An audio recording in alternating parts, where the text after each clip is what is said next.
Jevanic, how did you decide that you wanted to be on the front lines of fighting climate change? Was there any particular moment in your life or an experience that became the turning point for you? Interestingly, I don't think it was a choice that I chose to be on the front lines of the climate fight. In fact, coming from a small and developing state in the Caribbean, we are essentially on the front lines of the climate crisis. It has its multiple effects on our economies and our lives and livelihoods. And I always recall that day on the eve of Christmas, actually, back in 2013, when the island was devastated by a tropical storm, which left, loss of lives, loss of significant infrastructure. And at that time, it opened my eyes to wonder what is causing this issue and how I can contribute to the solution. And I think from there on, it has sort of set the foundation. Sad to say, it took a unfortunate situation, but it opened my eyes, and now I feel that I'm in position to drive the fight, but also encourage others to join into the fight for the climate fight. Yeah. Well, tell us a little bit about where you're from and what you've seen over the years just growing up. Yeah. So I grew up, of course, from the small Caribbean island of St. Lucia. And inevitably, we're surrounded by the ocean, and tourism is a key part of our economy. So you would understand the fact that with climate change, the level of the impacts, it affects across sectors. I don't think at this point in time there is one sector that is immune to the impacts of climate change. So seeing how this has affected, for example, with sea level rise, how this is affecting our coastal areas, how with the change in temperatures, it's affecting our farmers, how, what's happening in the oceans affecting our fishermen, which is a core part of our economy. It has made me want to question, how can I contribute to supporting these critical sectors? Because after all, it's about protecting people and protecting livelihoods. Well, tell us a little bit more about your role as a youth climate advisor for UN Secretary General Antonio Guterres. What have you been able to talk to him about and advise as someone in your position as a young person?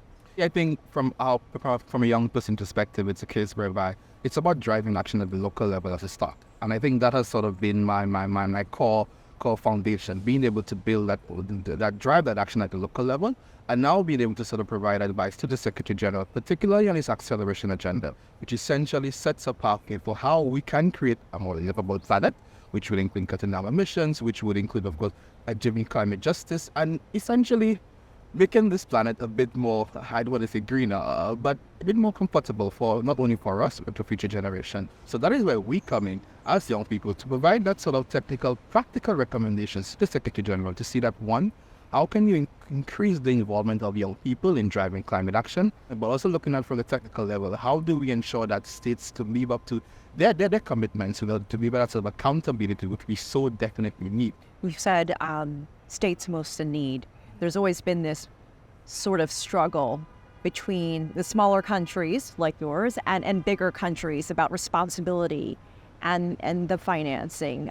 Talk to us about that balance. Yeah.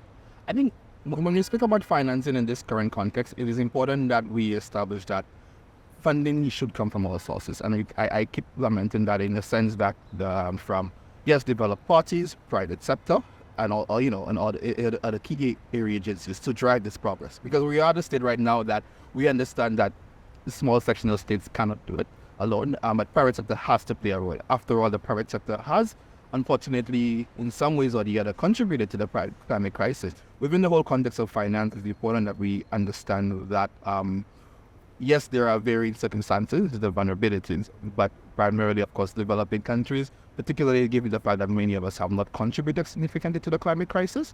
But of course, the scientists telling that we are on the front lines and we are bearing the significant burden. And therefore, it is simply fair and just that we are allocated a fair share of any of the resources that will allow us to build resilience. And I think it's also key to understand that it's not just in developing countries making the noise about the need for financing, but in us being able to build resilience. It actually contributes to the wider global stability, in the sense that you're looking at issues of displacement and all the variety of issues which climate crisis brings upon states. It is important that if we are able to become more resilient, we would have a more resilient world, and it benefits everyone. What are you most optimistic about looking at COP28? And as a young person, what would you want to tell or advise people around the world right now? I think what gives me hope Looking back, for instance, in 2015, when of course we secured the landmark Paris Agreement, it was still a very small section of the global population, advocating and pushing for this. A few years down the line, we're now in 2013, and we've seen it's a wider cross-section. We've seen most of the society groups receiving some key paritative players are joining the fight. There's a greater effort towards this, what I call this green revolution, which so greatly needed, which for me is a positive. It's a sense that we have sort of broadened that scope of where people are more educated and understanding of the issues. So it gives me hope that we are driving solutions, because it's important amidst all of the challenges that we identify that there are solutions. There are solutions. And there are young people who are driving these solutions. And I continue to encourage not only young people, but other sectors to continue to invest in research and innovation that will allow us to tackle the multitude of challenges we face. Because in that way, if we continue to drive solutions in a sustainable manner, I think that will set us on the positive path. So that's what gives me hopes that we are seeing solutions being implemented. It's about scaling up. Jevanic Henry, thank you for joining us. Thank you for having me.